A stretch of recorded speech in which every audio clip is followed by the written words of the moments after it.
Chapter 25. Curdie comes to grief. Everything was for some time quiet above ground. The king was still away in a distant part of his dominions. The men-at-arms kept watching about the house.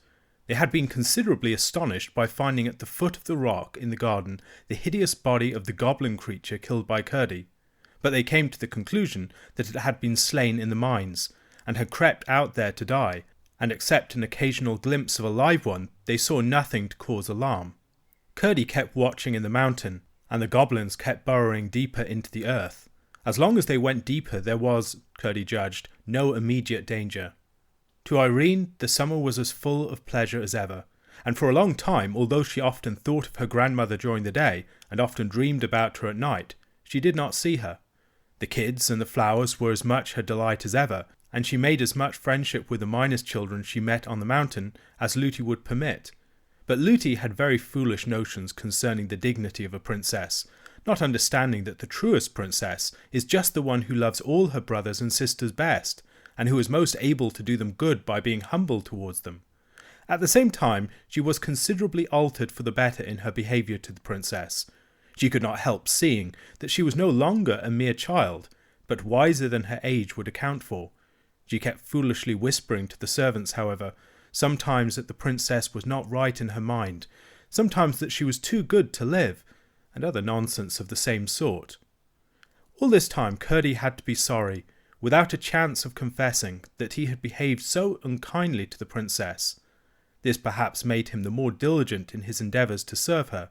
His mother and he often talked on the subject, and she comforted him, and told him she was sure he would some day have the opportunity he so much desired.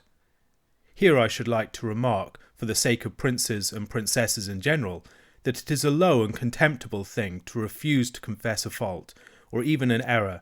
If a true princess has done wrong, she is always uneasy until she has had an opportunity of throwing the wrongness away from her by saying, "I did it, and I wish I had not, and I am sorry for having done it." So you see there is some ground for supposing that Curdie was not a miner only, but a prince as well. Many such instances have been known in the world's history. At length, however, he began to see signs of a change in the proceedings of the goblin excavators. They were going no deeper, but had commenced running on a level, and he watched them therefore more closely than ever. All at once, one night, coming to a slope of very hard rock, they began to ascend along the inclined plane of its surface. Having reached its top, they went again on a level for a night or two, after which they began to ascend once more, and kept on at a pretty steep angle.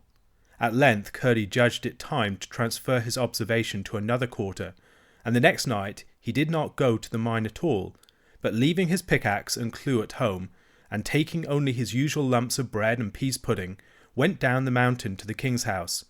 He climbed over the wall, and remained in the garden the whole night, creeping on hands and knees from one spot to the other, and lying at full length with his ear to the ground, listening. But he heard nothing except the tread of the men-at-arms as they marched about, whose observation, as the night was cloudy and there was no moon, he had little difficulty in avoiding. For several following nights he continued to haunt the garden and listen, but with no success.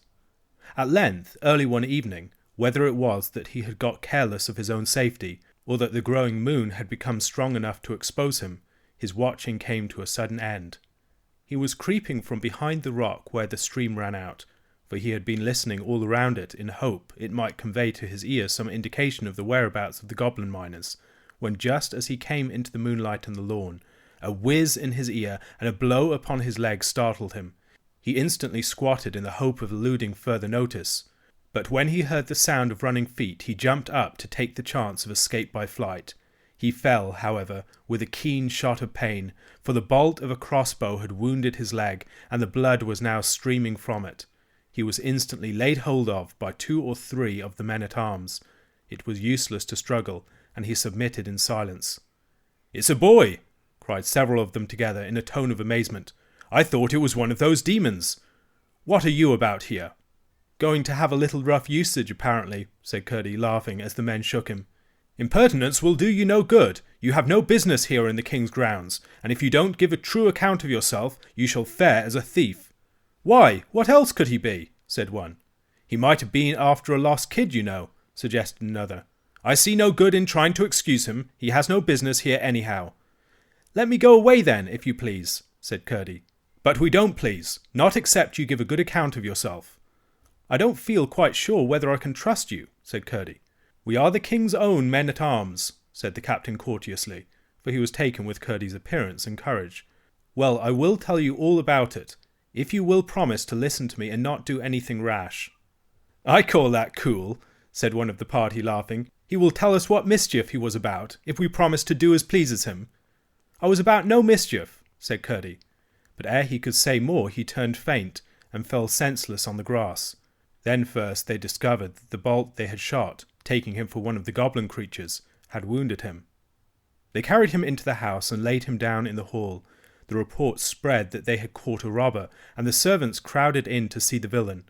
Amongst the rest came the nurse. The moment she saw him she exclaimed with indignation, "I declare it's the same young rascal of a miner that was rude to me and the princess on the mountain. He actually wanted to kiss the princess. I took good care of that, the wretch. And he was prowling about, was he? Just like his impudence." The princess being fast asleep, she could misrepresent at her pleasure. When he heard this, the captain, although he had considerable doubt of its truth, resolved to keep Curdie a prisoner until they could search into the affair. So after they had brought him round a little, and attended to his wound, which was rather a bad one, they laid him, still exhausted from the loss of blood, upon a mattress in a disused room, one of those already so often mentioned, and locked the door and left him. He passed a troubled night, and in the morning they found him talking wildly. In the evening he came to himself, but felt very weak, and his leg was exceedingly painful. Wondering where he was, and seeing one of the men-at-arms in the room, he began to question him and soon recalled the events of the preceding night. As he was himself unable to watch any more, he told the soldier all he knew about the goblins, and begged him to tell his companions and stir them up to watch with tenfold vigilance. But whether it was that he did not talk quite coherently, or that the whole thing appeared incredible, certainly the man concluded that Curdie was only raving still, and tried to coax him into holding his tongue. This, of course, annoyed Curdie dreadfully, who now felt in his turn what it was not to be believed, and the consequence was that his fever returned, and by the time when, at his persistent entreaties, the captain was called, there could be no doubt that he was raving. They did for him what they could, and promised everything he wanted, but with no intention of fulfilment. At last he went to sleep, and when at length his sleep grew profound and peaceful, they left him, locked the door again, and withdrew, intending to revisit him early in the morning.